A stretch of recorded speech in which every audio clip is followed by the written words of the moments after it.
It's Suzette Speaks here, sitting in for Faraji Muhammad. Welcome back to The Culture. I'm so grateful that we're going to have the next contributor join me. He is no stranger to the Black Star Network. You've seen him all over, Mr. Michael Imhotep. He's going to be schooling me, really, because he is the expert when it comes to reparations. But there has been a movement going on in California, y'all. I'm not sure if you have kept abreast of what has happened in San Francisco. Well, there are indications that local city leaders, after forming a board, a committee actually, to look into the value of what reparations could possibly be for what Black residents there have lost over time due to injustices of the past, would value. And they came up with, and I know the headline is that $5 million headline per residents who qualify, but there were actually over 100 different recommendations by this advisory board that will now go to the city's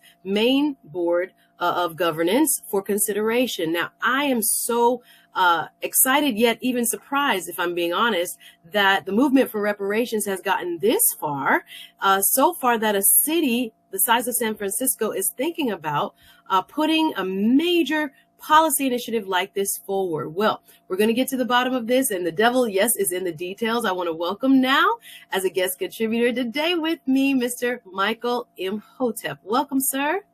Hey, Suzette, how you doing today? It is a pleasure and privilege to be alongside you, brother, to be sitting here. Thanks, you too. Thank you very much. And again, I am not the most, what should I say, knowledgeable about what has been going on in the fight for reparations. So I'm grateful that you're here and you're going to be able to shed some light on what's going on in San Fran. So what do we have here? I know, again, preliminarily, this is, what should I say, a suggested framework. No one's getting any money just yet. But tell us what you have seen as your initial reaction with what's going on in San Francisco over there on the West Coast. Okay, and just very quickly, I'm a historian. I don't claim to be an expert on reparations, even though I know a lot about it. Okay, I hear you talk about it all the time. That's why I call you. Oh, yeah. Well, I'm a historian, and I study history, law, politics, and economics, but I don't claim to be an expert on reparations. Okay. But what we have here is you have a proposal of a one-time payment going to African Americans who are eligible, who would be eligible in the city of San Francisco, not for slavery, because San Francisco does not have a history of slavery, just as generally speaking, California does not have a history of slavery, because California came into the Union in 1850 as a free state, not a slaveholding state. So this would be, according to the article from CNN.com called San Francisco Leaders Show Early Support for $5 million Reparation Payments for eligible Black residents. It says that San Francisco's Reparations Advisory Committee, which was created in 2020 to craft a plan to address institutional city-sanctioned harm inflicted upon African American communities. Okay, so this would be a one-time payment of $5 million, and it's not. Now, you have some on the committee who support this. However, generally speaking, understanding the finances of San Francisco, and San Francisco has a $728 million budget deficit over the next 2 years, it's unlikely that this will actually be implemented. Okay, but you have the California Reparations Task Force, which is at the state level. You also have a San Francisco Reparations Task Force as well. And the $5 million were some of the more than 100 recommendations made by a city appointed reparations committee tasked with the question of how to repair the damage of systemic racism, redlining, housing discrimination, things like this in the city of San Francisco. Okay, wonderful foundation laid, my brother. Thank you for that. This is the CNN article we are referencing, guys. You can go check it out on CNN.com. It's up there. San Francisco leaders show early support for $5 million reparations payments for eligible Black residents. So my question to you, Mr. Imhotep, why is California like the standout? Is it just the progressive nature of politics there? I don't hear this coming out of other states, or maybe there are other similar programs or considerations being made. Of course, we've heard, a couple of cities do things like maybe give housing down payments. Sure. That was Evanston, Illinois. So let me address that. Okay. Go ahead, brother. I know you know the background. Go ahead. Yes. Let's take Evanston, Illinois first, because the person who spearheaded that, her name was Robin Ruth Simmons. I interviewed her on the African History Network show for an hour. okay, to break down what actually happened. Now, the state of Illinois abolished slavery in 1818. Evanston, Illinois, the city of Evanston, Illinois, wasn't founded until the 1840s. You had a lot of woke ass people running around who didn't do research, who said, oh, they should do reparations for slavery, things like this. Evanston does not have a history of slavery. So when you have a city, they're not going to do reparations to repair the damage of something that the city did not inflict. When you look at what San Francisco is doing or what they're proposing, they are saying specifically they are working to repair the damage that the city inflicted upon African Americans, not what the state did, not what the federal government did, because they don't have those type of resources. Evanston, Illinois is a city of approximately 60,000 people with a percentage of African Americans at 16% and declining.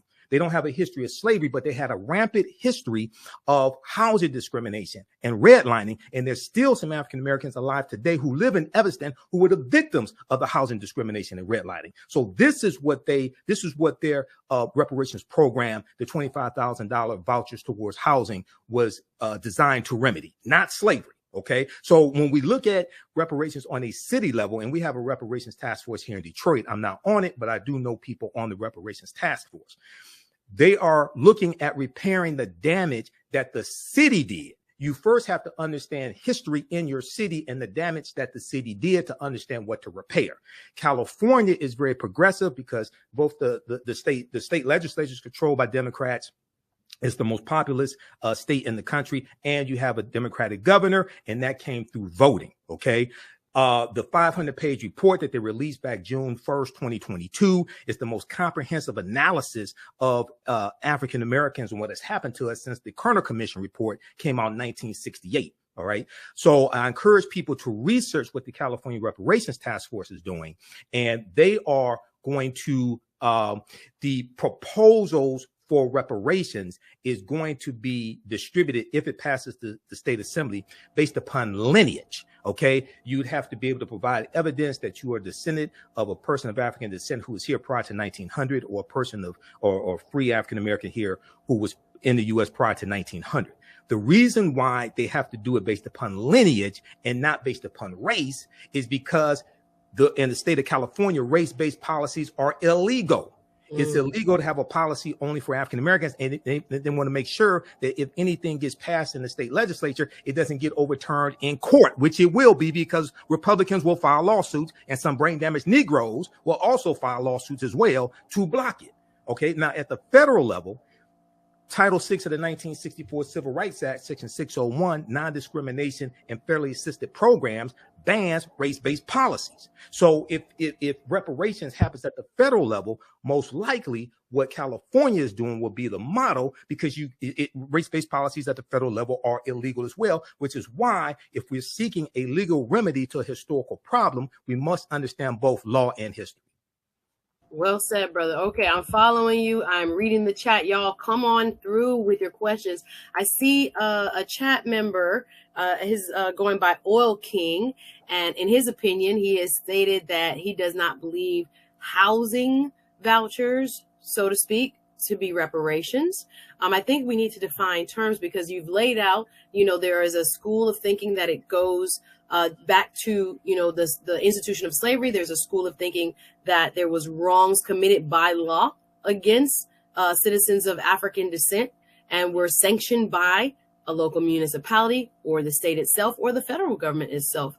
And we can't get that. And I will talk to you about that after the break, why it hasn't gotten more traction in the federal government. Sure. But nonetheless, so what we have is a hodgepodge of ideas, and I'm grateful for some of the comments. I'm going to bring them up after the break.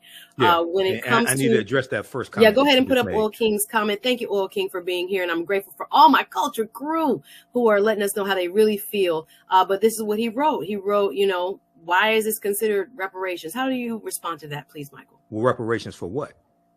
The concept of reparations means repairing the damage of something. That's why you first have to understand what it is you're talking about. This is why a lot of arguments dealing with reparations I don't get involved in, because I'm listening to people and they don't understand history, law, politics, and economics. Evanston, Illinois has no history of slavery. So why is a city of 60,000 people going to pass a law to address something that didn't happen in the city and the city was not responsible for? The city was responsible for housing discrimination against Black people. Therefore, the city is going to implement laws to repair the damage that they are responsible for. We have to understand what it is we're talking about before we can seek a remedy for it. Reparations, the root concept, means to repair the harm, to make you whole again, to repair the damage of something that was done. You're trying to go in the left direction, but don't understand you should go in the right direction. Now, you need to repair the damage of a legacy of slavery and decades of Jim Crow. It's not just slavery. Chattel slavery ended something like 157 years ago. Decades of Jim Crow segregation, redlining, housing discrimination, voter suppression. What we're dealing with today is the culmination, the accumulative effect of all that what happened after chattel slavery ended when the U.S. Constitution, when the 13th Amendment was ratified December 6, 1865.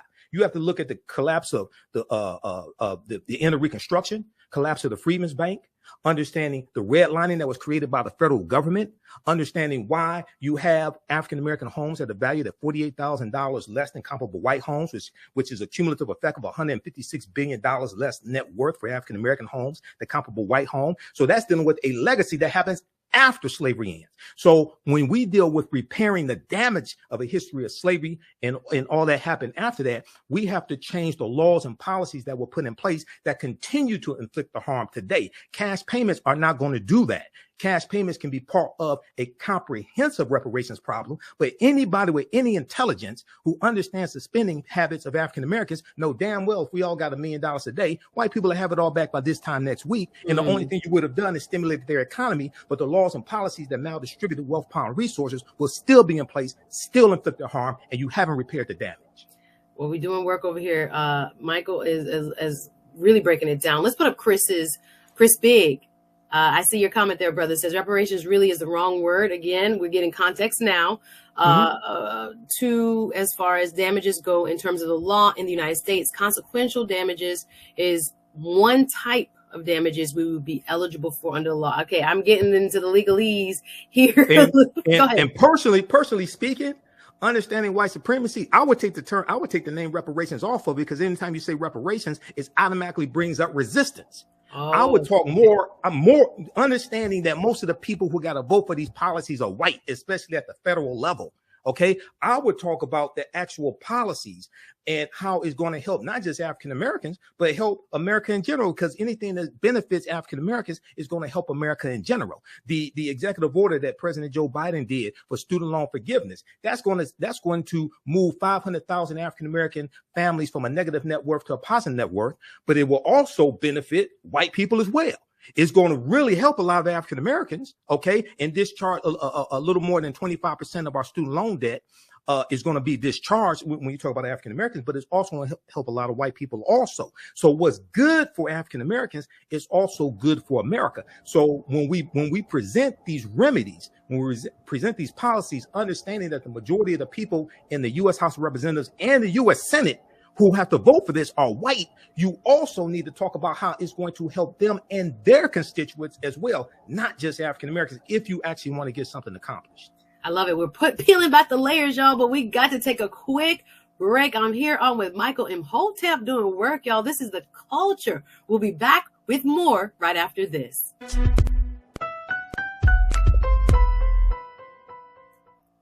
Hey, welcome back to The Culture. This is Suzette Speaks, sitting in for Faraji Muhammad. I'm here with my brother, Mr. Michael Imhotep, who is teaching y'all about what it is that's happening on the West Coast over in San Francisco.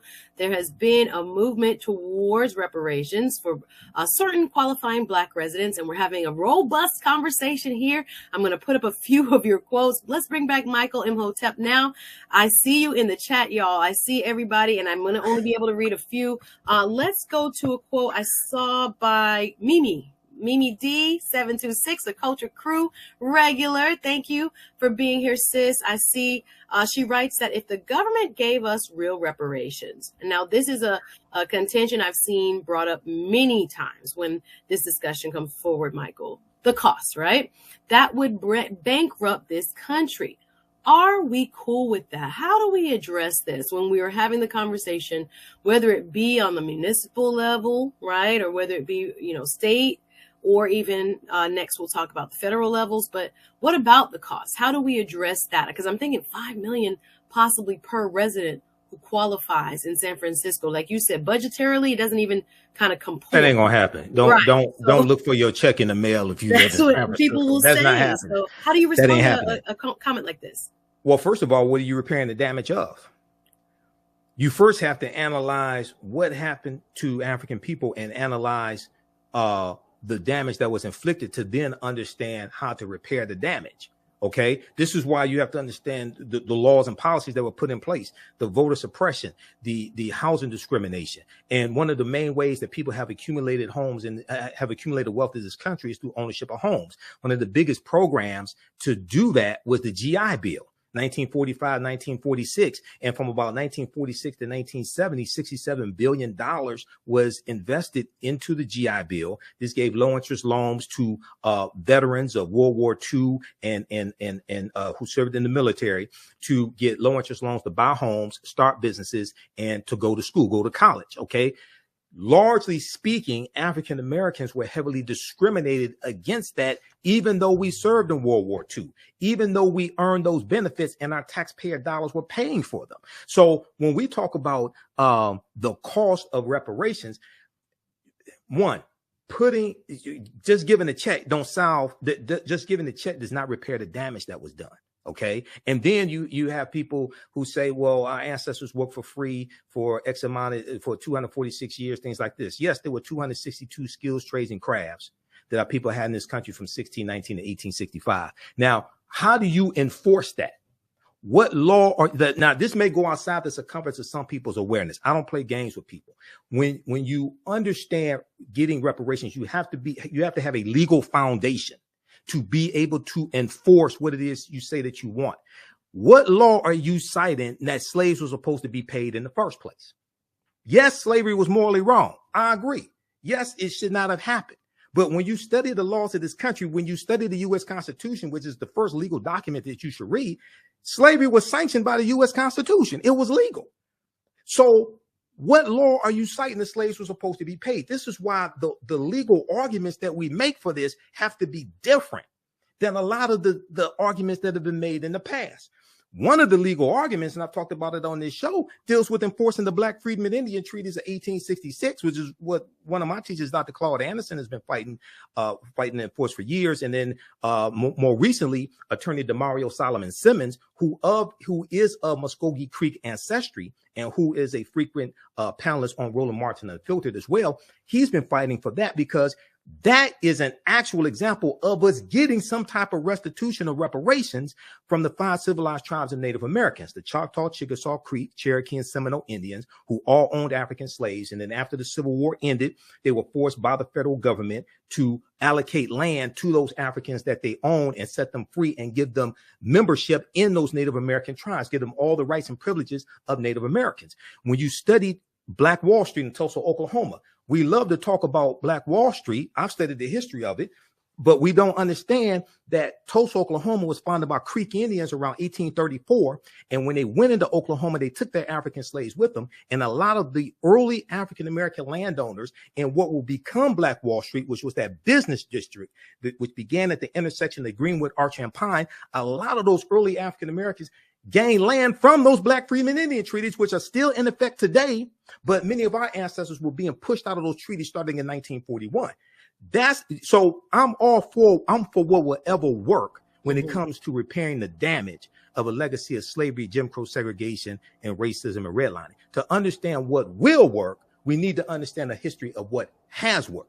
And what has worked, and is documented evidence of that, are the Black Freedmen Indian Treaties of 1866. Heck yeah. I'm gonna jump right in here because I say just let him go, because I know this is a passionate subject matter for you. I'm gonna put up another, based on what you just said, sir, you're doing work, quote from Jacqueline Boateng, I think is how you pronounce it, because what you have just mentioned is that there are different aspects of what could be considered, and the term is probably imperfect, reparations. But Jacqueline brings up reparation can come in the form of housing, education, healthcare, employment, and farming. Hello, somebody, because again, Black farmers have been through it. So we lost millions of acres of land coming from being discriminated against from the U.S. Department of Agriculture. I was going to say, inflicting harm upon us. USDA has done by law some of the most heinous things and created the most damage and remove the most land, right, from people of Black heritage. So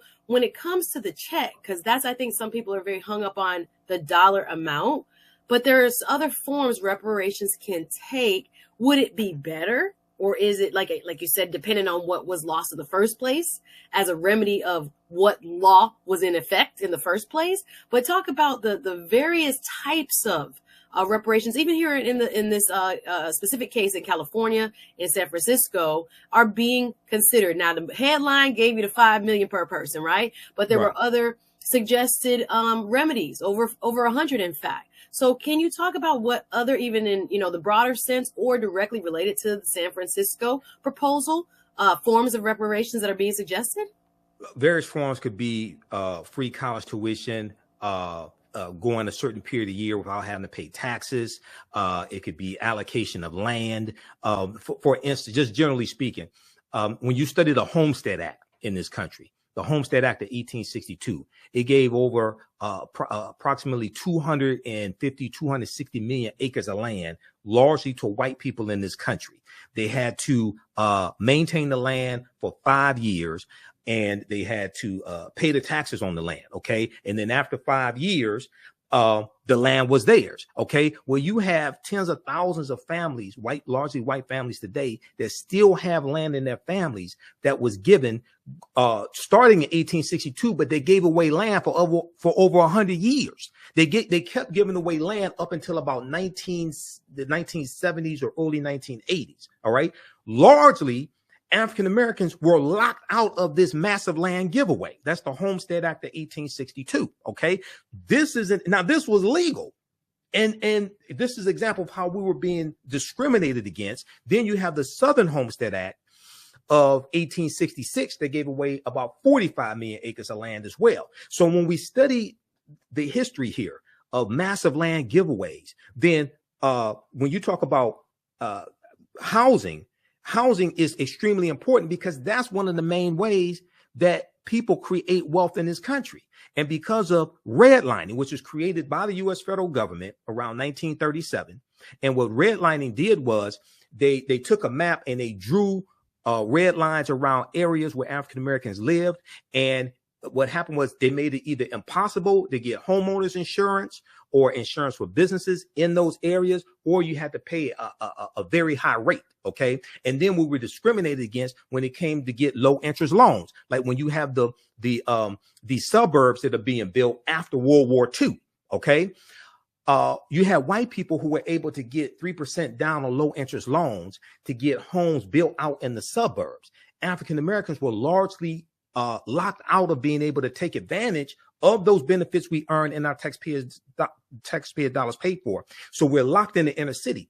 Then the U.S. Interstate Highway Acts in 1952 and 1956 drive 41,000 miles of U.S. interstate highways all across the country, comes right through Detroit, right near where I live. I live where Black Bottom was, right here in Detroit. It wipes out thousands of homes and businesses. Displaces about 1 million people. The article that I posted here called Bulldozed and Bisected is an excellent analysis from NBC News that documents this. Okay. Well, the $1.2 trillion infrastructure bill that only 19 Republicans in the Senate and only 14 in the House voted for, that's going to start to repair that damage that the U.S. government did through the U.S. Interstate Highway Acts. Okay, wiping out homes, wiping out businesses. It's going to start repairing those neighborhoods where the expressways went right through. So housing is extremely important, especially now with the cost of housing increasing, because during the 2 years of COVID, they weren't building new homes. So you have a crunch when it comes to housing stock. You think I wouldn't want a house right now? Absolutely. That's one of, really tell you the truth, that's one of the first things that we should be going after, home ownership. We got to take a quick break, y'all. I am enjoying this conversation with Mr. Michael Imhotep. I see you guys in the chat. I'm going to read more of your comments, but we got to take a quick break. Much more of the culture, talking reparations, right after this. It's the culture. It's the culture right here on the Black Star Network. I'm Suzette Speaks, sitting in for Faraji Muhammad with my brother, Mr. Michael Imhotep, talking about reparations and what's going on in California, specifically in San Francisco. A proposal that has gained some traction into helping to make Black residents whole for past wrongs by the city and others. We're talking to Michael Imhotep. I'm going to read more of your comments. Keep them coming in the chat. If you're watching Team Replay, go ahead and leave your comment below, like, and share this video. So let's start with Karen. Karen Canera, I saw your comment, sis. Thank you again for being a part of the Culture Crew today. She said there wasn't slavery in California, and I think you said that too, Michael. Right. There was and is racism. The return of Bruce's Beach, and I love the Bruce's Beach example, to the great grandson was the best example of reparations so far. He sold it back for $20 million. Do you want to make any kind of comparison there? Well, when you read the articles dealing with the California Reparations Task Force, one of the things they talk about repairing the damage of is the theft of land, like with Bruce's Beach. Okay. And then in the San Francisco area, you have the Fillmore district. Okay, which was a district that was wiped out by expressways, and they had a lot of African-American homes. It was in the 1960s. So there's a good article from the Washington Post from February 27, 2023. San Francisco debates reparations $5 million each for Black residents. Okay. And they talk about the Fillmore district in the 1960s was demolished. And this was a neighborhood once known as the Harlem of the West, and it displaced 883 businesses and about 20,000 people, most of them African American. Okay, so California has a history of this, but we see this across the country. So when we talk about repairing the damage, not just of 246 years of slavery, okay, but decades of housing discrimination, theft of land, racism, voter suppression, etc. Okay, so this is why you have to understand the laws and policies that were put in place that inflicted the harm, to understand the laws and policies that need to be put in place to repair the damage that was done. Understood, brother. We are going to stay with our audience and viewers. Let's go to another comment. Chris Big, I saw this comment stand out. You wrote, thank you, sir. Compensated Emancipation Act paid reparations to slavery owners at $300 per slave.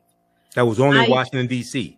That was the compensated. That was the compensated. Okay. This is the mistake people make. That was the Compensated Emancipation Act of April 16th, 1862, which was sponsored by a senator who was an abolitionist. It was passed by Congress, signed into law by President Abraham Lincoln. And it was about something like 2,900 petitions by slave owners that only applied in Washington, D.C., that did not apply to all slave owners in the country. All right. Okay. And we're just going to finish the quote, and then you can respond as well. So I used that number to come up with $4.9 trillion adjusted for inflation. The mistake he's making is he thinks that applied to all of the African slaves in this country. It did not. That only applied to Washington, D.C. Go to the Zen Education Project, read the information they have on the Compensated Emancipation Act, archives.gov has it, etc. So this is why we really have to understand what it is that we're talking about. Because I hear people thinking that applied to all the slaves in the U.S. and all the slave owners. No, it did not. That was only for Washington, D.C., and that was in 1862 during the U.S. Civil War. Okay, very interesting. Y'all teaching me here, and I'm enjoying the conversation. I'm a historian. I've been studying history 33 years. Google my name. Visit my website, theafricanhistorynetwork.com. There's a reason why I'm in 7 documentaries. Okay, well, I think also maybe and just to play devil's advocate, they perhaps do know it only applied to D.C., but are still using it. Okay, so most people don't. If they did not, then we're definitely glad that you have highlighted that. But if they do, I think just the number he's trying to come up with is based on one example. You disagree with that? Most people don't know it only applied to Washington, D.C. Okay. And the other thing is a lot of people confuse what Great Britain did in 1834 with the Slave Abolition Act, when they abolished slavery, and they paid reparations to 46,000 British slave owners, and they took out a loan for about 19 million pounds, and that was for the 800,000 enslaved Africans. Okay. A lot of people can confuse what Great Britain did with what the U.S. did. Okay, understood. Thank you. Keeping us on our toes and keeping us accurate. I appreciate you, Mr. Michael Imhotep. We're going to go next to, let's bring up Oil King. I saw this quote, just give me housing. I think when we were talking about housing, sir, this quote was used then. And he said, don't call it reparations.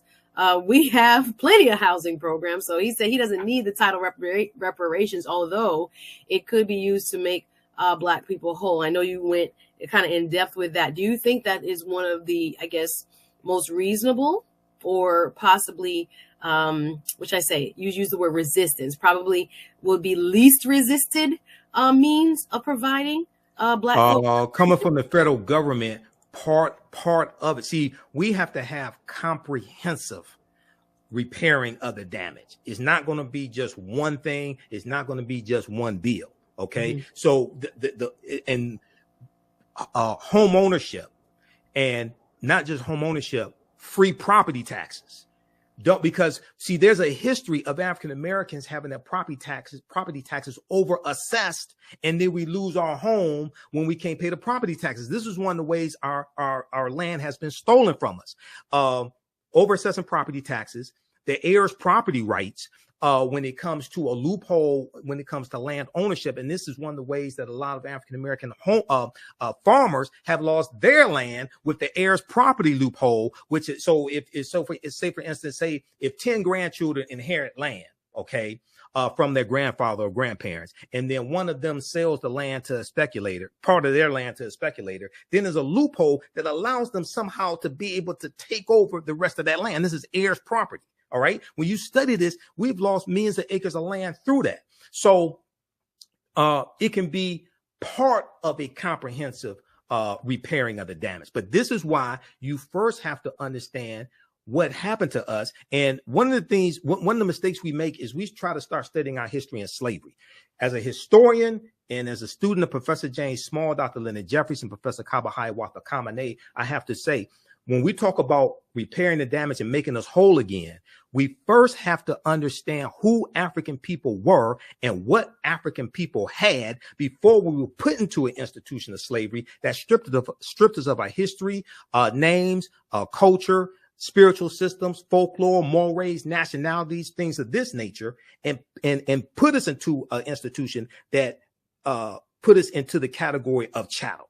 You can't start studying our history in slavery because you missed the thousands of years of history prior to that. So when we talk about repairing the damage, I want to be restored to the level that my ancestors had prior to slavery, not get a check because they didn't get paid during slavery.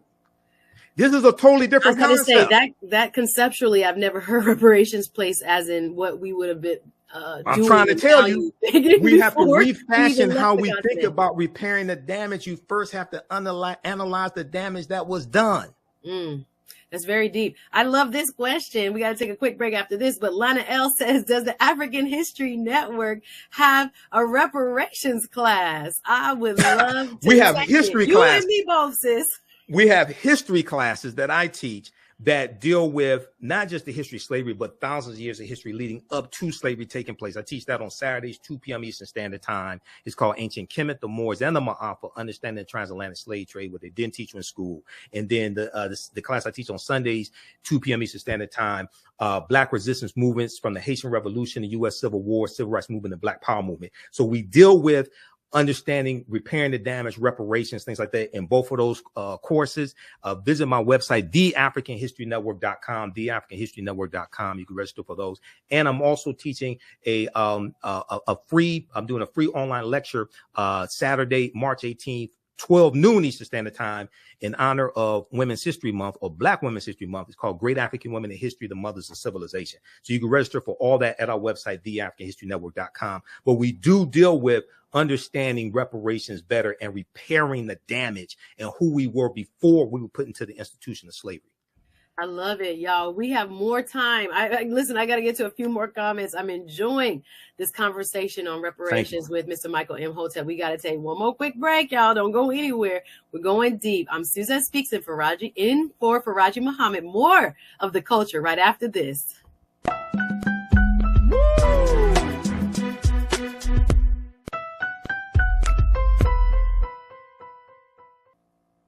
We're back. I am Suzette Speaks in for Faraji Muhammad right here on The Culture, enjoying a deep conversation with my brother, Mr. Michael Imhotep. We're talking reparations, y'all, and we're going to bring him back now. I wanted to ask you, brother, about why the federal response has been so stalled. The last thing I remember is Ta-Nehisi Coates doing a wonderful presentation before Congress, making the case for federal level reparations. Where are we now with the federal response? Has the Biden administration made any moves, and why or why not?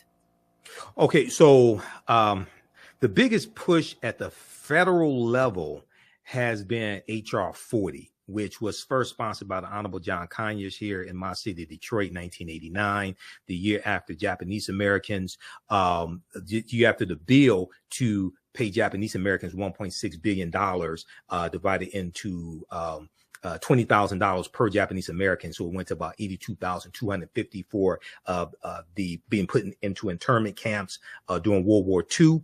The year after that, John Conyers introduces H.R. 40. And the 40 comes from 40 acres and a mule, which is special field order number 15. Prior to the coup plotters taking back control of the House of Representatives, you had, according to Congress.gov, 196 co-sponsors of H.R. 40. None of them were Republicans. I've heard that you had 217 co-sponsors. It takes 218 votes to get any bill passed in the House. Now, the problem is in the Senate, you're going to need 60 votes in the Senate. No Republicans support reparations in the House or the Senate, not even the black ones. So even with 51 Democratic senators, and I'm not sure Joe Manchin or Kirsten Sinema supported either, but you need 9 Republicans to vote for it. At the federal level, what really should happen is we have to push for the policies that we want and take the term reparations off of it. The majority of the people in the House and the Senate that got to vote for this stuff are white. 95% of the U.S. Senate is white, and you need 60 votes in the Senate. Okay. And one of the things that needs to happen. So, for instance, I posted this article here, and I've talked about it here on the show before. Racism has cost the U.S. $16 trillion Citigroup fines. Now, this is an article from September 23rd, 2020. I've done an extensive broadcast dealing with this. And it documents how over the course of 20 years, from the year 2000 to 2019, the U.S. economy has lost $16 trillion due to racism. One of the things this does is it shows how racism negatively impacts everybody in the country, not just African Americans. The same argument that I make when it comes to getting the George Floyd Justice and Policing Act passed is the same argument that I make when it comes to getting the John Lewis Voting Rights Act passed. And the same argument with repairing the damage of a legacy of slavery, Jim Crow, reparations, and segregation, etc. If you only make this a black issue, you're going to lose when the majority of the people that got to vote for it are white.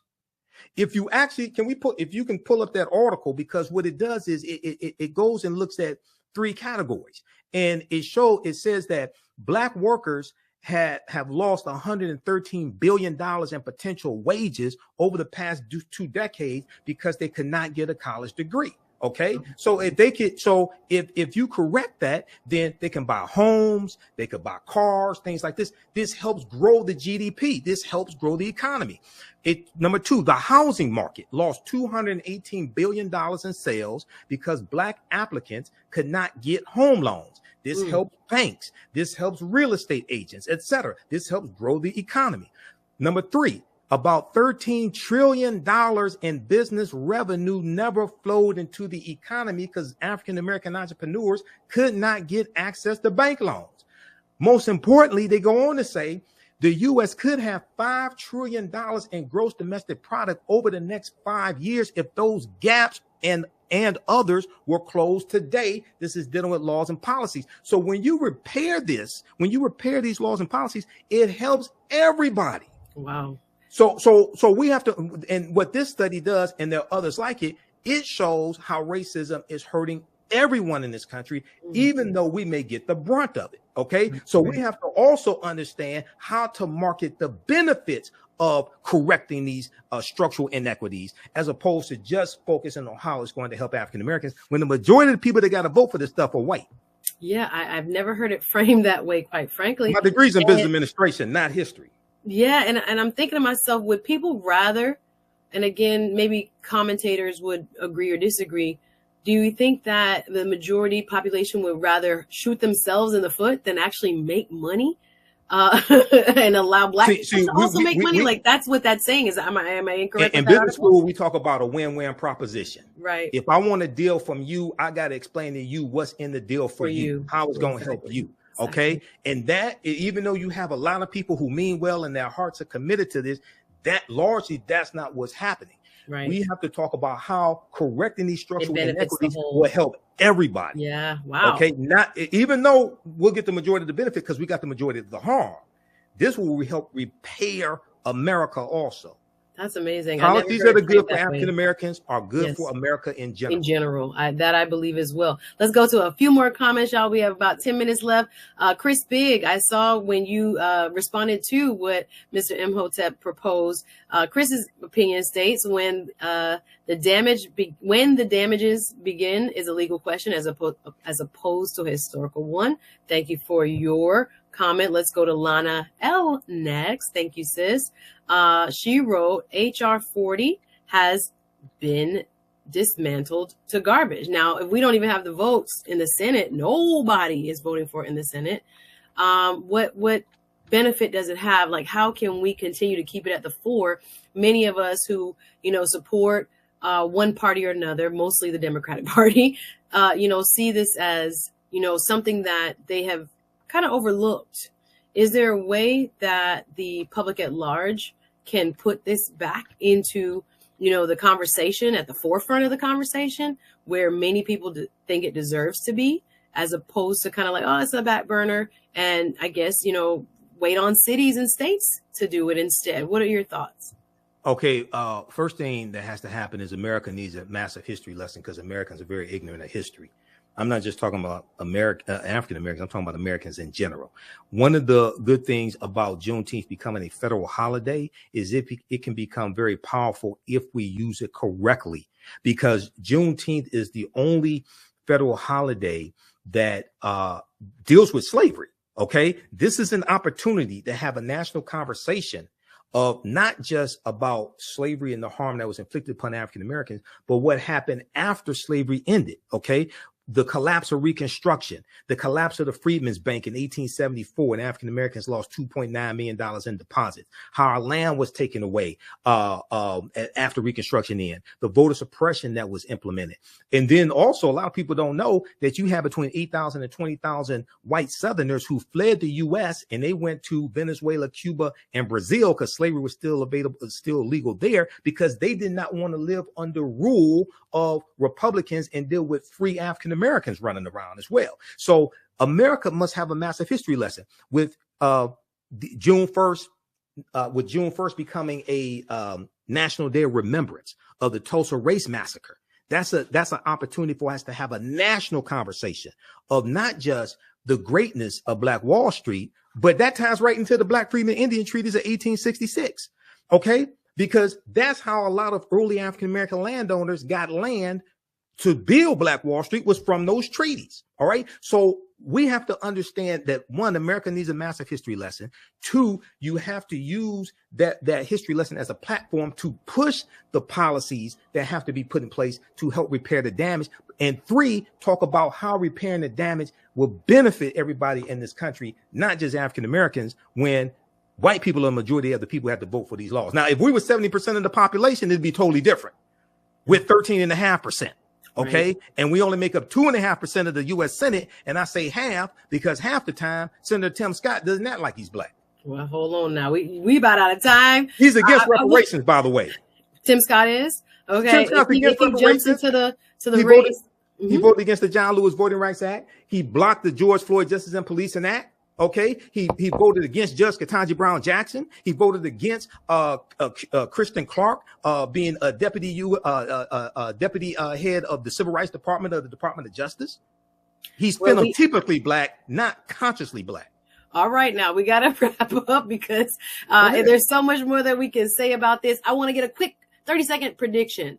Now, this was through an advisory board in San Francisco. Do you think this actually gets adopted by the elected officials in San Francisco? The $5 million? Yes, any of it. I don't think the $5 million is. I think some of the other recommendations will. Now, the real test is what happens when lawsuits are filed.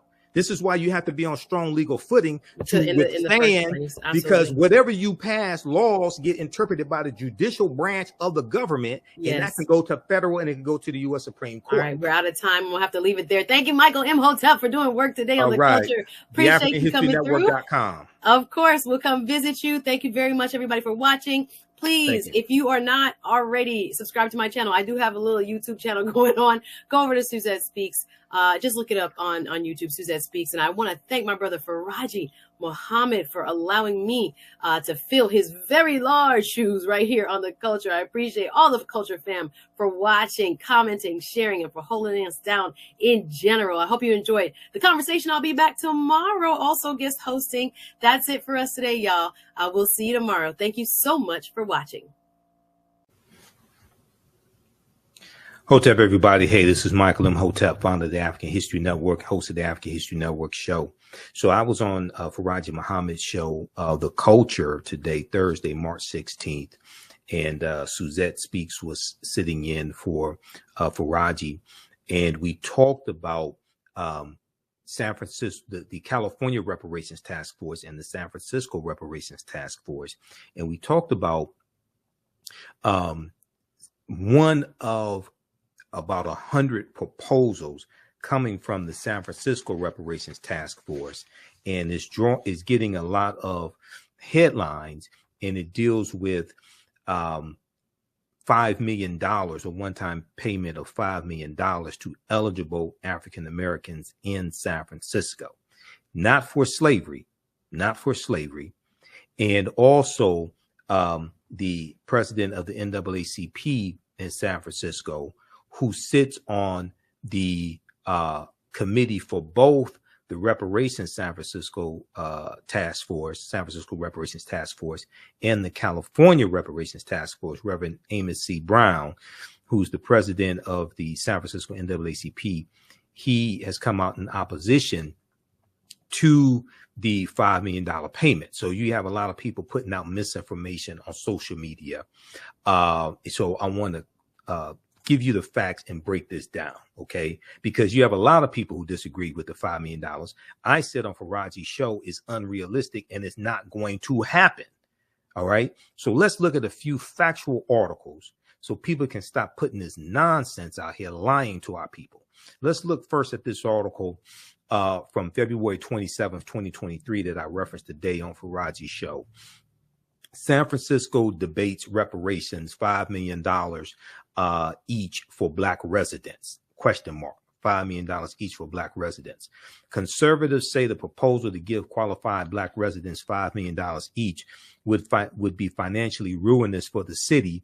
And even some reparations advocates dismiss the figure as an unrealistic distraction. It is unrealistic, okay? And it's nonsensical. That ain't going to happen at all. So when we look at this article here, one of the things, I mentioned on Faraji's show today, the Fillmore District in San Francisco in the 1960s, the Fillmore District was demolished, and there was a neighborhood that had about 883 businesses and about 20,000 people. And most of them were African American. Okay.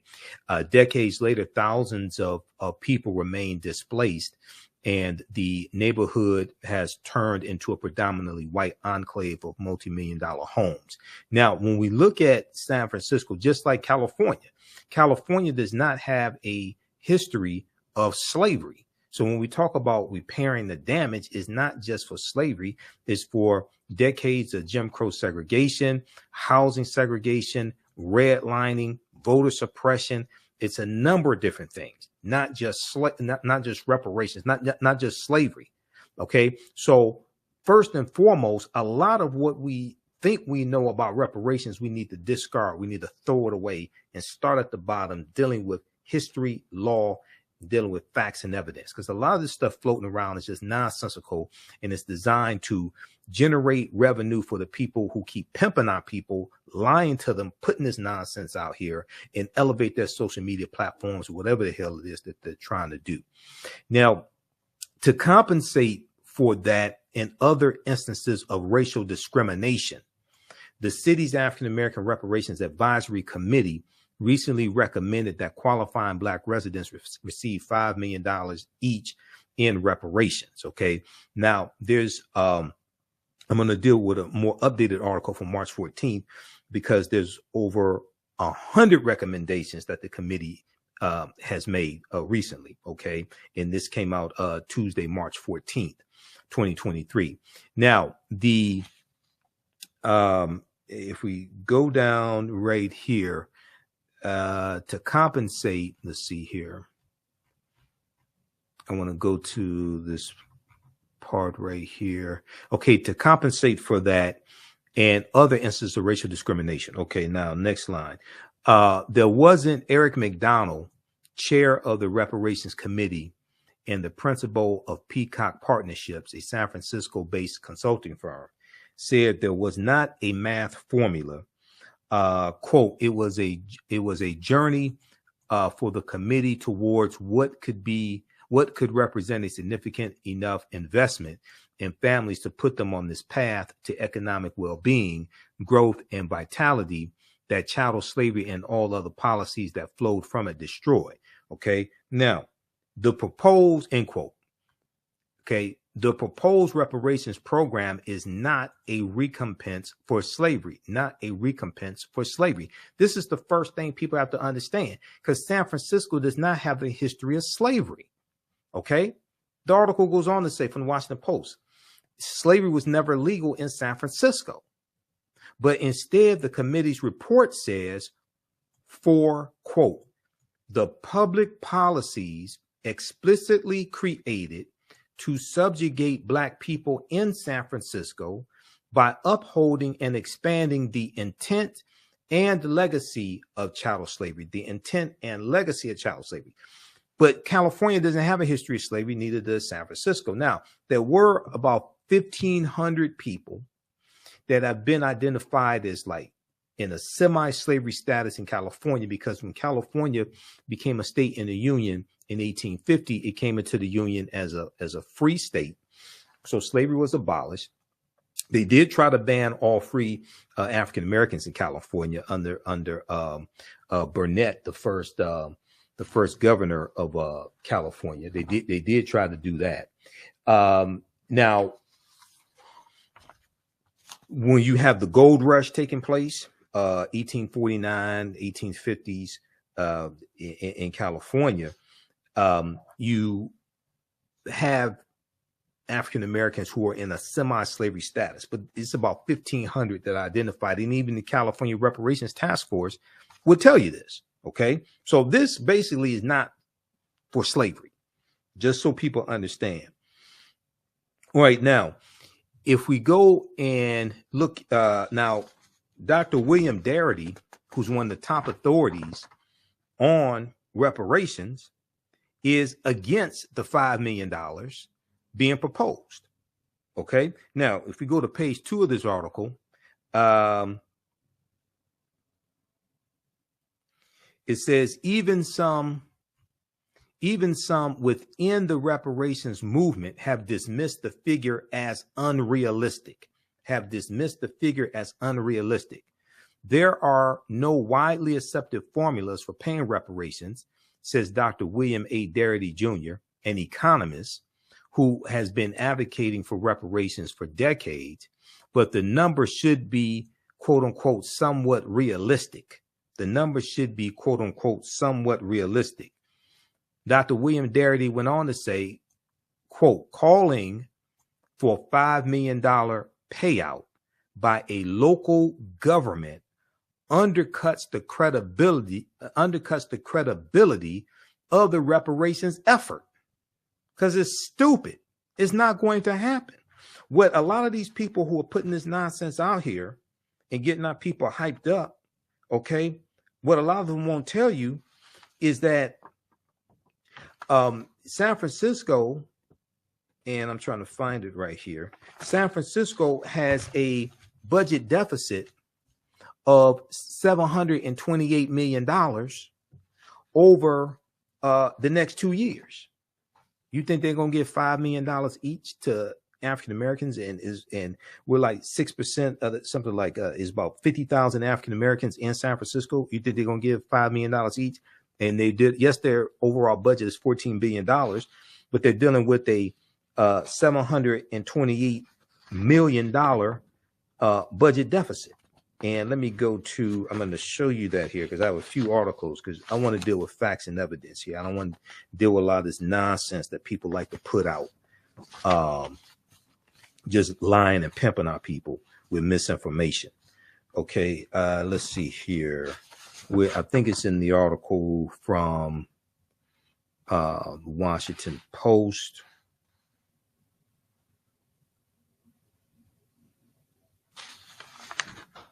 All right, let's continue. Let's continue with the article from the Washington Post. I'll find. Oh, yeah, it's in the article from Washington Post, page 4.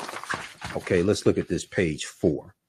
All right, because I want to make sure we deal with facts and evidence. I'm a historian, okay, and a researcher. Proper documentation ends all conversation. I don't deal with a lot of this nonsense that people want to put out here and hype our people up with misinformation.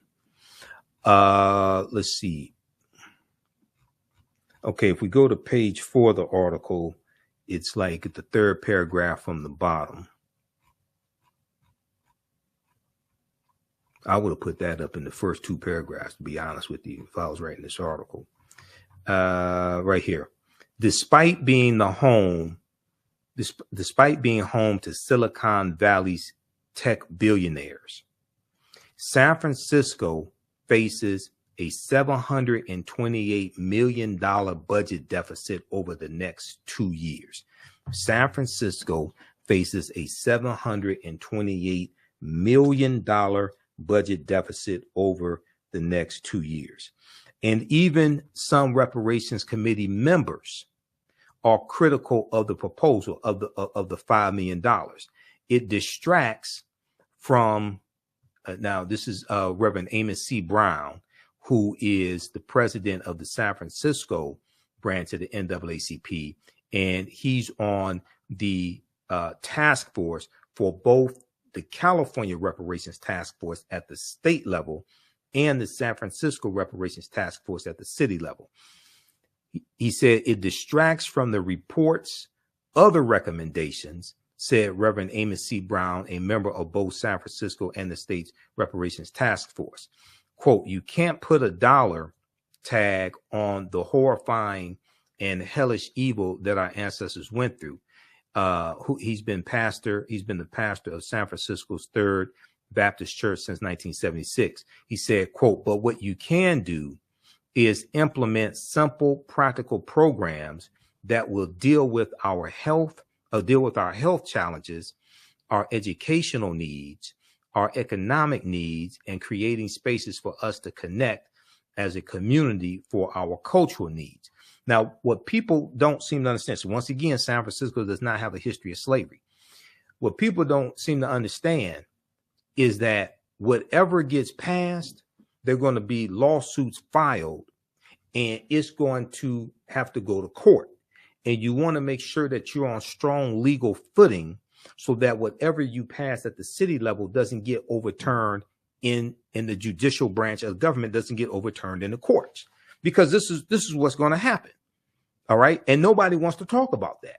It's just like a lot of the people who said that, oh, all Joe Biden has to do is sign an executive order to forgive student loan forgiveness. That means you don't understand law and don't understand the power that the limitations on the power of the executive branch of the federal government, because his student loan forgiveness executive order had to be very targeted, and they used the 2003 HEROES Act, which already passed Congress, which gives the president the ability to discharge debt during a time of crisis. But he's doing this through the Department of Education and the powers that the Secretary of Education has. So that's why they put parameters on when it came to income under $125,000 income, and forgive up to $10,000. And then if you took out a Pell Grant, you can get up to $20,000 forgiven, to make sure they're on strong legal footing to operate within the power of the executive branch of the federal government based upon the HEROES Act, but also based upon Article 2 of the U.S. Constitution and the powers that the president has. A lot of those people who said all he has to do is do an executive order didn't see lawsuits being filed. They didn't know that was going to happen, and didn't know it's going to end up in the U.S. Supreme Court. And you got a 6-3 conservative majority in the U.S. Supreme Court, thanks to Donald Trump and the Heritage Foundation and the Federalist Society. Okay. And the 78,000 people in 2016 who voted for Trump instead of Hillary Clinton, because Donald Trump won Michigan, Wisconsin, and Pennsylvania by 78,000 votes, which gave him 270 electoral college votes, okay, to become president-elect. So just like they didn't see lawsuits being filed when it comes to student loan forgiveness, and that's going to help millions of white people, even though it's going to definitely help a lot of African Americans, that's going to help millions of white people, they don't see lawsuits being filed here. This is why you have to be on strong legal footing. Okay, now, if we look at this, if we go to page...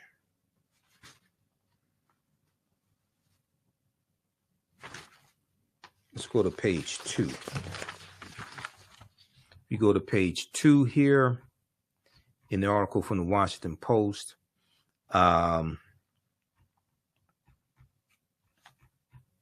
Okay, San Francisco's $5 million proposal, which has gained a lot of headlines. San Francisco's $5 million proposal, magnitudes larger than amounts. Let me try to find that here. San Francisco's $5 million proposal, magnitudes larger than amounts being discussed in other communities, has drawn intense backlash from conservatives who lambast the idea as financially ruinous for a city with an annual budget of $14 billion that is still recovering economically from the pandemic. The proposal does not explain who would qualify. Yeah, it doesn't explain the criteria. Doesn't explain who would qualify, how they would qualify. But if even a fraction of the city's 50,000 African-American residents met the criteria, it would consume a huge amount of the city's annual budget. It would consume a huge amount of the city's annual budget. This is just something that's totally unrealistic. That's not going to happen. So what people who have sense are saying is like, it's not even worth wasting time with something like that. That's not going to happen. Let's deal with things that are realistic, that have an actual chance of being implemented. Okay, now, if we go to page 4 here, and it was a comment from Dr. William Darity.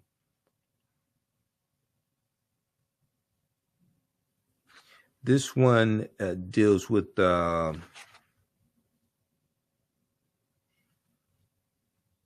okay, Dr. William Darity, who prescribed $350,000 each for African Americans nationwide. That's not going to happen either. But this is on page 3.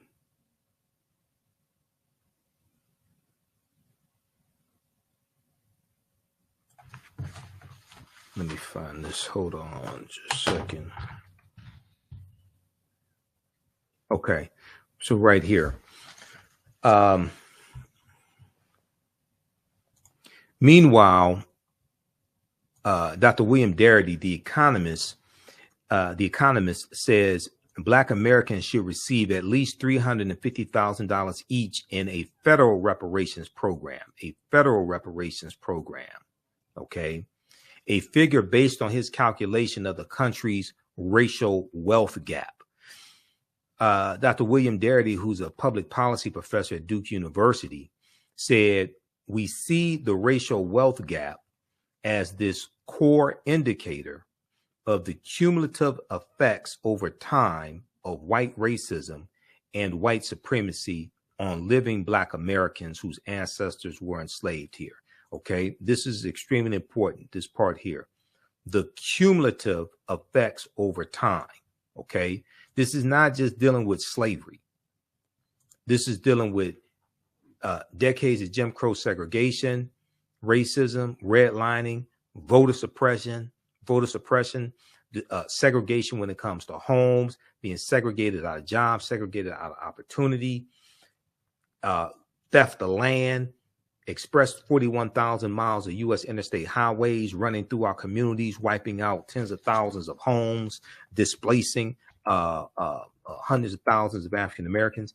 That's what this is. That's what this is dealing with, not just slavery. Okay, so you have to understand the laws and policies that were put in place that continue to inflict harm after slavery ended and continues to inflict harm right now. Okay, now, California has established a separate state reparations task force and asked a team of 5 economists to quantify the cost of discrimination that the state's Black population has faced.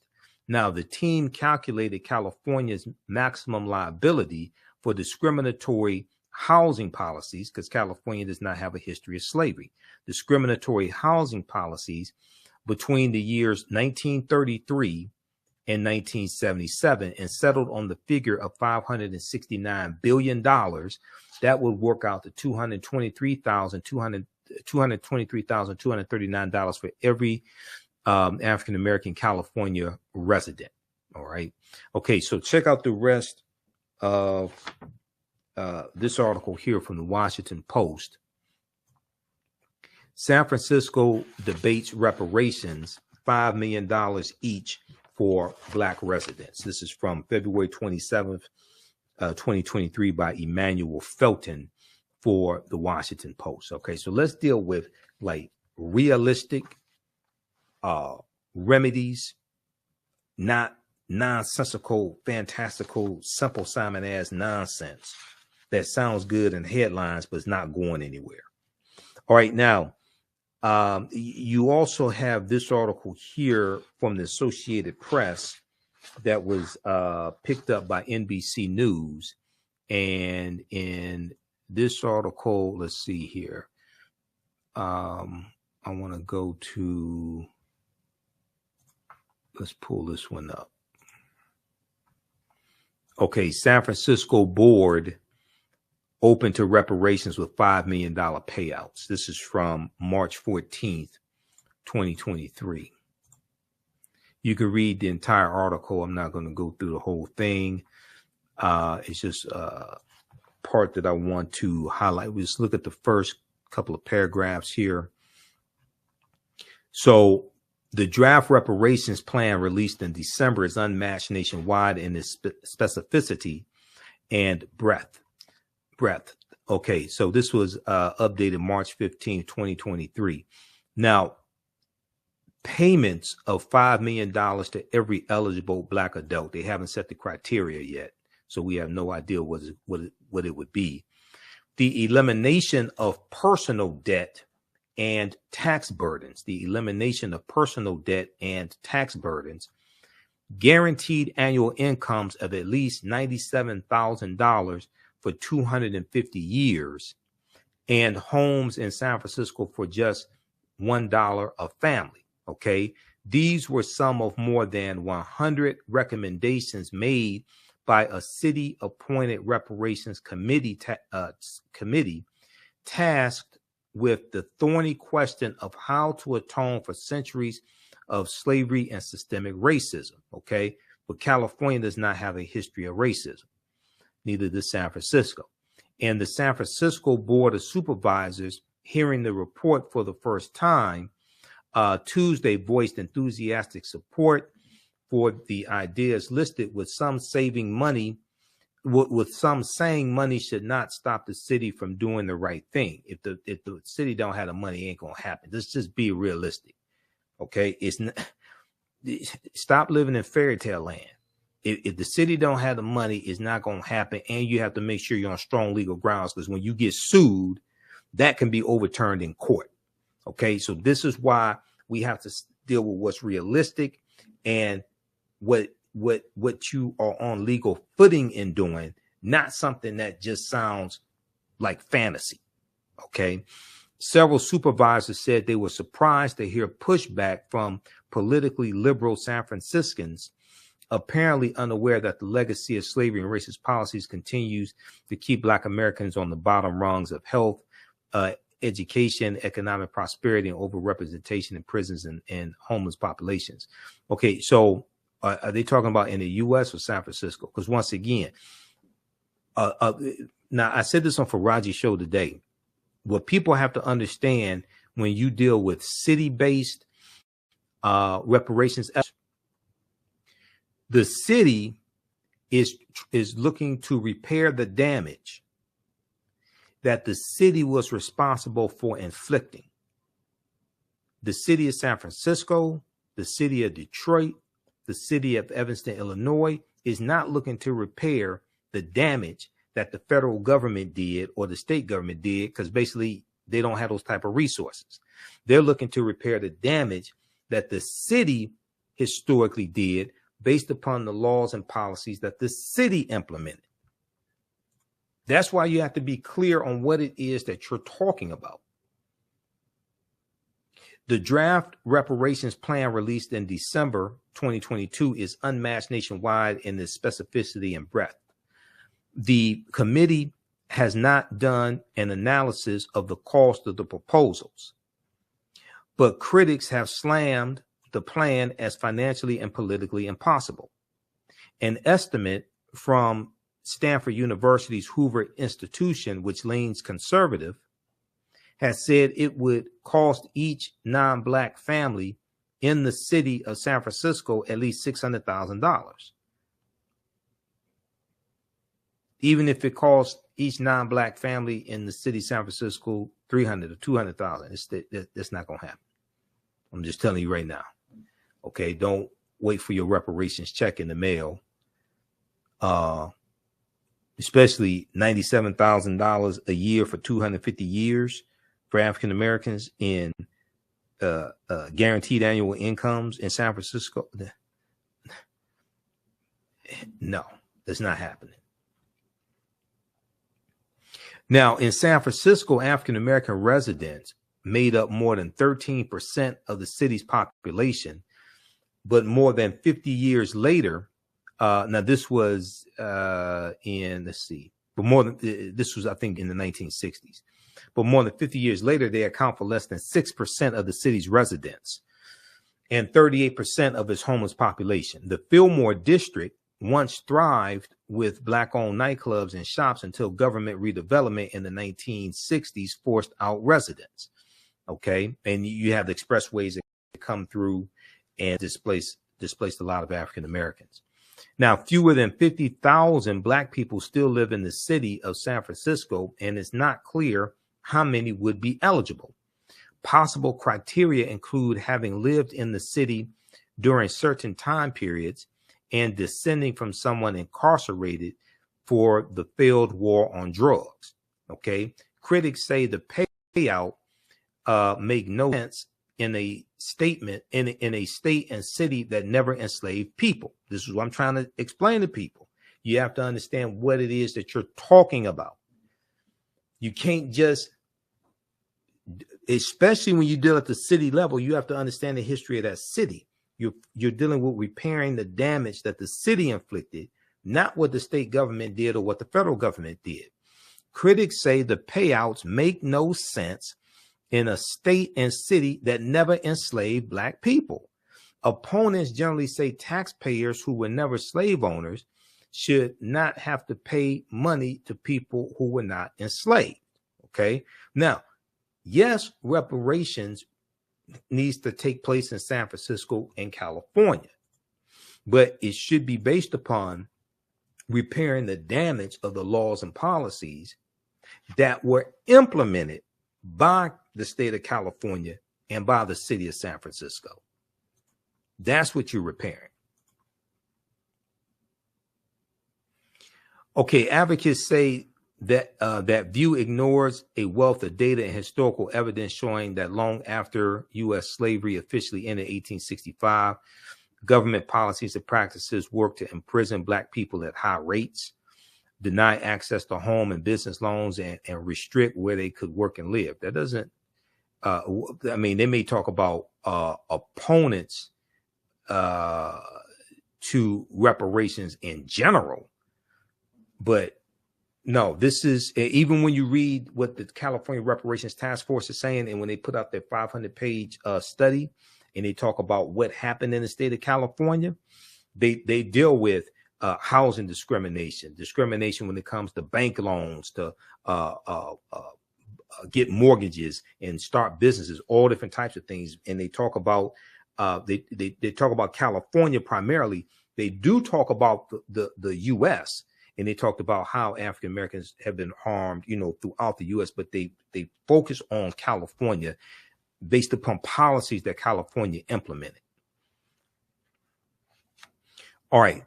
So check out this article also. San Francisco board open to reparations with $5 million payouts. And then there was one from the Associated Press that came out Wednesday, March 15th.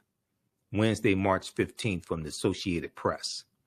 Okay, so this one right here from the Associated Press, what's the next step for Black reparations in San Francisco? This is from Wednesday, March 15th, 2023. And so they talk about the $5 million payment to every eligible person, or to any one, or to any of the more than 100 other recommendations made by an advisory committee. It won't be known until late this year. Okay, now let's see, what is the argument for reparations in San Francisco? Black migration. So what's the argument for reparations in San Francisco? This is what a lot of people putting this misinformation out here miss. Black migration to San Francisco soared in the 1940s because of shipyard work, but racially restrictive covenants and redlining limited where they could live. When Black residents were able to build a thriving neighborhood in the Fillmore district, government redevelopment plans in the 1960s forced out residents, stripped them of their property, and decimated Black-owned businesses, advocates say, and decimated Black-owned businesses. Okay. Then you had, you know, Bruce's Beach that was taken in the early 1900s and was worth millions of dollars, and it was recently given back to the descendants of the entrepreneur African-American pioneers that bought Bruce's Beach and built it up, and then the descendants sold it back to the state of California for $20 million. Today, fewer than 6% of San Francisco residents are Black, yet they make up nearly 40% of the city's homeless population, 38% of the city's homeless population. Supporters include the San Francisco NAACP, although it said the board should reject the $5 million payments, $5 million payments, and focus instead on reparations through education, jobs, housing, healthcare, and a cultural center for Black people in San Francisco, because we don't understand our history. That's why they want a cultural center. You need a cultural center to teach our history and understand history, law, politics, and economics, because America is ignorant of history, one, and African Americans are very ignorant of our history. Half our people still think Willie Lynch historically existed. Now, the president of the San Francisco branch is the Reverend Amos C. Brown, who sits on both the statewide and San Francisco reparations panels. Okay. So then they go and talk about the argument against reparations, etc., and some of that I already highlighted. Okay, so you can check this out. It's unclear how San Francisco is going to pay for this. Okay. The advisory committee that made the recommendation says it's not its job to figure out how to finance San Francisco's atonement repair. It'll help if you come up with some recommendations, because they're dealing with a $728 million budget deficit over the next 2 years. Okay, so $5 million, that's not going to happen. What are some of the other reparations recommendations? Recommendations in education, including establishing an Afrocentric K-12 school in San Francisco, hiring and retaining Black teachers, mandating a core Black history and culture curriculum, and offering cash to at-risk students for hitting educational benchmarks. It's not going to be just one. We're talking about repairing the damage for decades, okay, of racism, discrimination, etc. It's not going to be one policy that does it.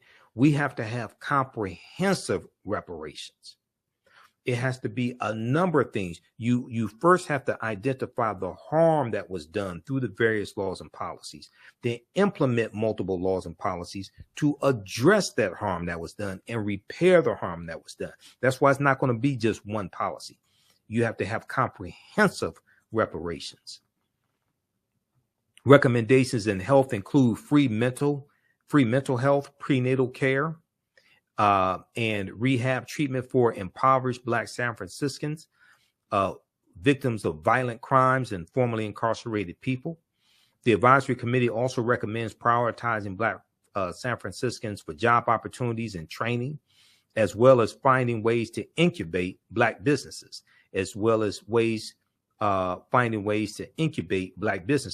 Whatever you prescribe, whatever passes at the city level and gets implemented, you have to make sure that you're on strong legal footing, because Republicans and their Negro sympathizers are going to file lawsuits to block what you have passed and make sure you don't get it and take it away from you.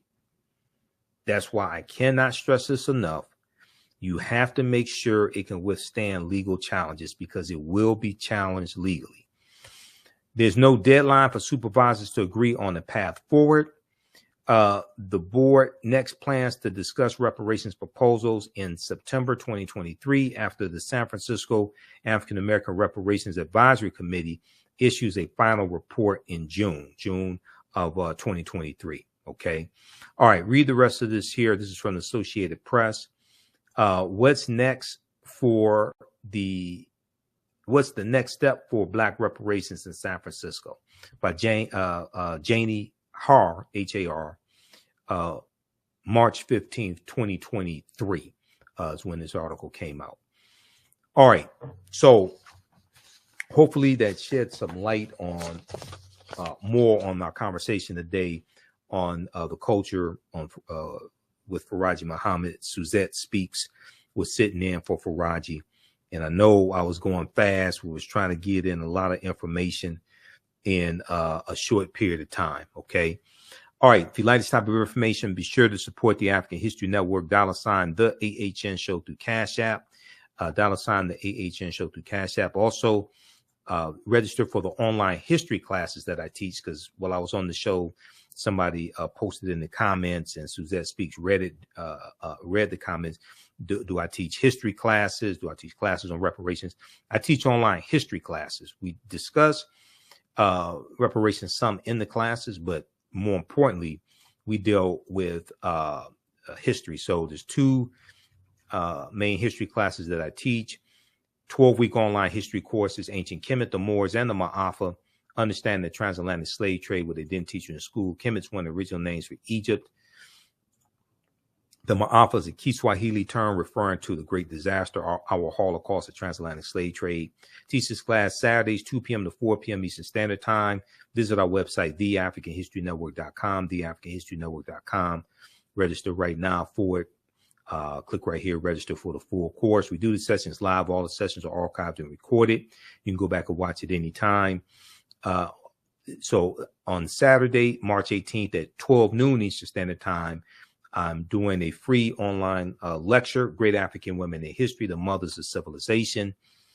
And so click right here to register for that also. And even if you missed that free online lecture, it will be archived, so you'll still be able to register. So go ahead and register now, and you'll be able to watch it even after the lecture's over with, because it will be archived. And then on Sundays, 2 p.m. to 4 p.m. Eastern Standard Time, I teach Black resistance movements from the Haitian Revolution, the U.S. Civil War, Civil Rights Movement, and Black Power movement. We look at history from 1800 through 1968, understand what leads up to the Civil War taking place. We look at the Haitian Revolution and the Louisiana Purchase, because those two events are related. And we go through and look at Reconstruction era, 1865, 1877, Jim Crow era, Great Migration, World War I, World War II, Civil Rights Movement, and Black Power movement, to understand what happened to us after slavery ended, what were the laws and policies put in place to put us in the predicament we're in today, to understand where we need to go from here. Okay, so this is Black resistance movements, and you can register for that as well. That's on sale, $80, regularly $130. Okay, and we have a bundle pack of courses there also. All right, and also you can support the African History Network, $, the AHN Show through Cash App, $, the AHN Show through Cash App, or through PayPal, paypal.me/the AHN Show. When you register for the online courses that I teach, when you pay for the online courses, or you support us through Cash App or PayPal, or buy my lectures, my digital downloads, my lectures, this helps finance the African History Network. This helps us keep doing the research, stay on the air, pay some of the bills, etc. Finance the radio show, the Sunday night radio show, the African History Network show. All right, we have to get out of here right now. It's correct wrong behaviors, not over till we win. Wakanda forever. We'll talk to you next time. Peace. Hotep, everybody. Hey, this is Michael Imhotep, founder of the African History Network, host of the African History Network show. Join me Saturday, March 18th, 2023.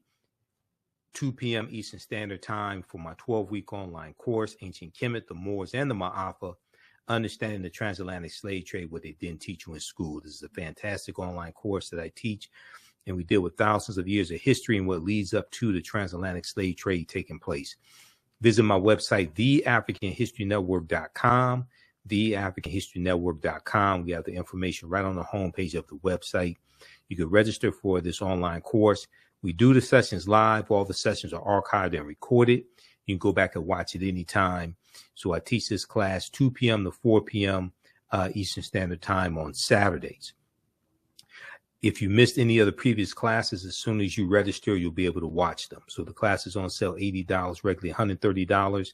And even after this 12-week online course is over, you can go back and watch the entire course. Visit our website, theafricanhistorynetwork.com, theafricanhistorynetwork.com. We also have a preview of the online course right here on the homepage of our website and our YouTube channel, Michael Imhotep, IMHOTEP. And this deals with African empires that Europeans tried to steal and claim as their own. So we can't start the study of our history in slavery. We have to deal with thousands of years of history that leads up to the transatlantic slave trade taking place. We can't start in the 1400s when the Portuguese get involved. We can't start in 1619 when the White Lion pirate ship comes into Virginia, okay, with those 20 and odd Africans on it.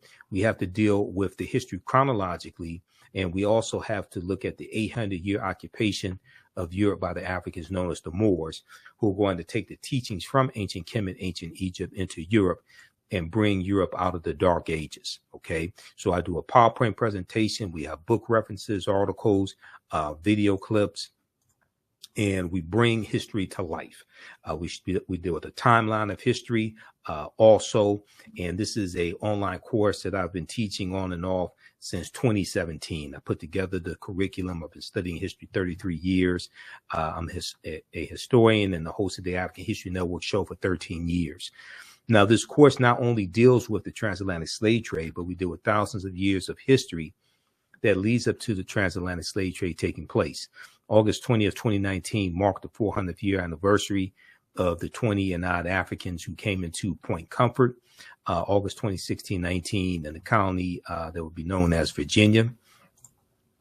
And that year was known as the year of return, and many African Americans were reconnecting to Africa and traveling to Ghana and other West African countries.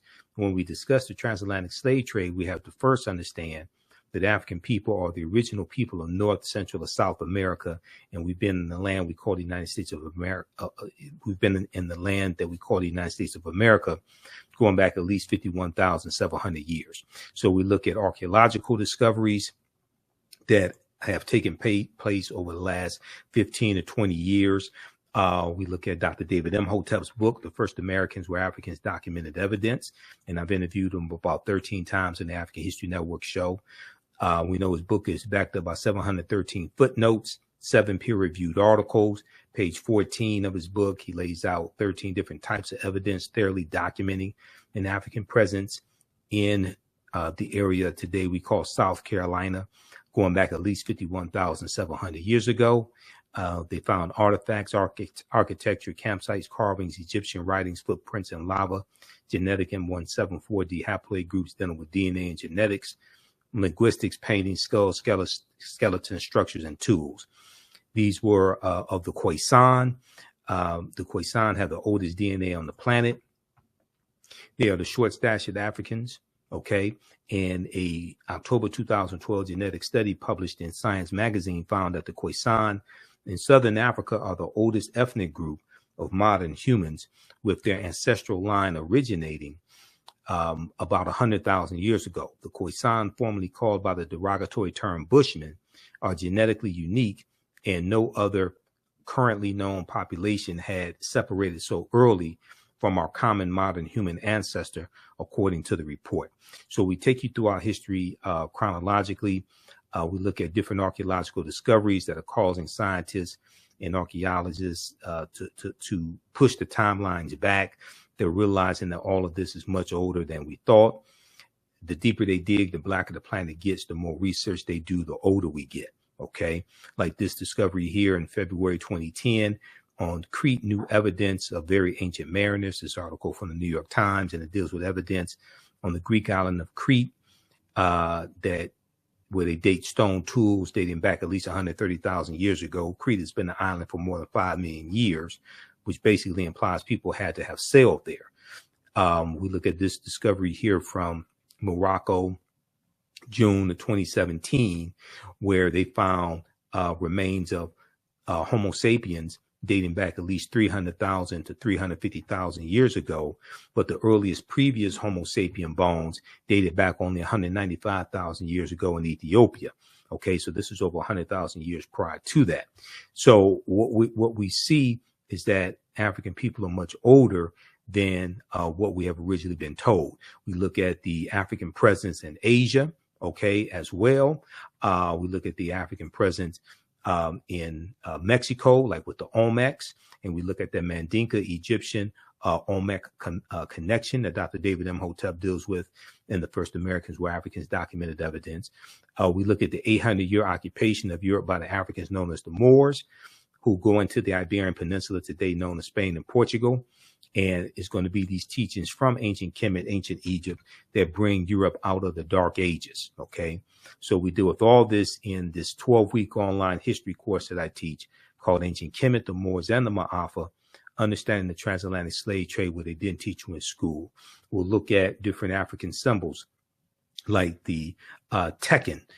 There were over 1,200 Tekkenu all throughout ancient Kemet, ancient Egypt. Today, they're less than 12.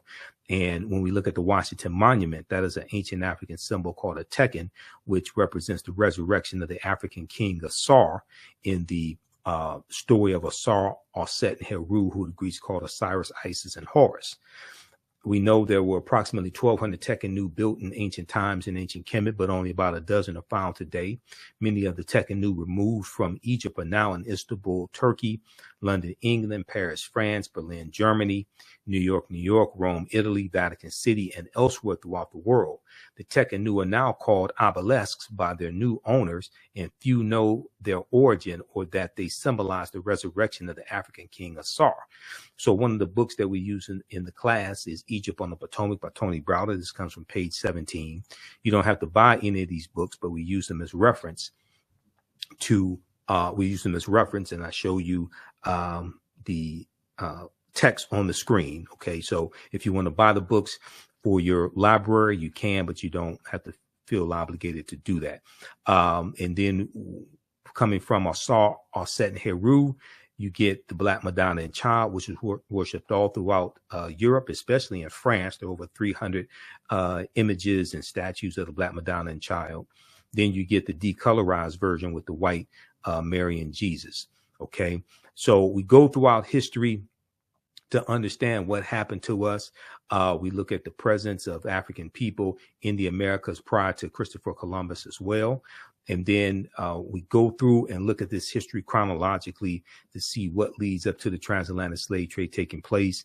And we analyze that as well. We look at different African civilizations, whether it's ancient Nubia, whether it's ancient Kemet, Carthage, Axum, Numidia, okay, to get a better understanding of this history. And one of the reasons why African history and culture is so important is because it's our history and culture that gives us our foundation. It gives us our values, our interests, and our principles. This gives us a cultural paradigm that we see reality through.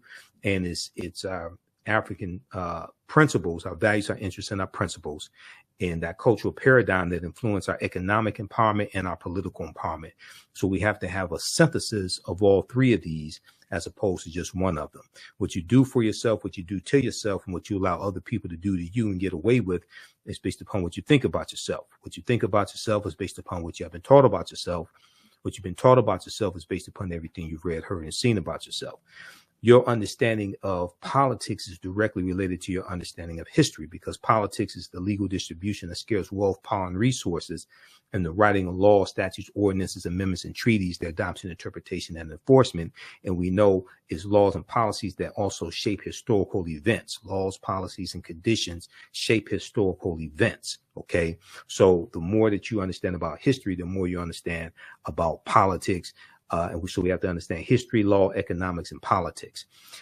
So we deal with the history of the Moors in Europe as well. One of the books that we use in the class is Golden Age of the Moor, edited by Dr. Ivan van Sertima. We look at General Tariq ibn Ziyad, who in 711 AD led his army into the Iberian Peninsula, today known as Spain and Portugal, and they're going to conquer the Vandals and the Visigoths and settle there in southern Spain also. Okay. All right. And we definitely have to deal with Christopher Columbus, who helped to lay the foundation for slavery, racism, and capitalism, the exploitation of indigenous people. He helped really to lay that and expand the transatlantic slave trade, because Columbus and his 4 voyages are going to lead to the Asiento de Negros being signed by King Charles V in August of 1518. Okay. We talk about people like the Right Reverend Bishop Bartholomew de las Casas. And we know the Asiento de Negros drastically expands the transatlantic slave trade, and it gives a license to European slave traders and slave trading companies to provide Spanish colonies with African slaves. We look at where Columbus went on his 4 voyages, because he never came to the land that we call the United States of America. The closest he came here is Cuba, which is 90 miles away. Okay, so people need to stop saying that Columbus discovered America. Yes, there were African people and Native Americans already here, but he never even came to the land that we call the United States of America. So this is just a sample of the type of information that we deal with in this 12-week online course that I teach.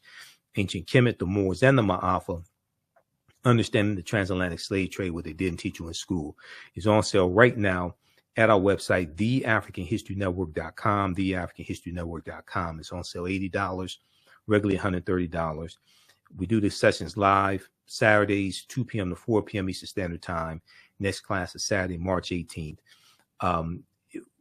You don't have to be live in class.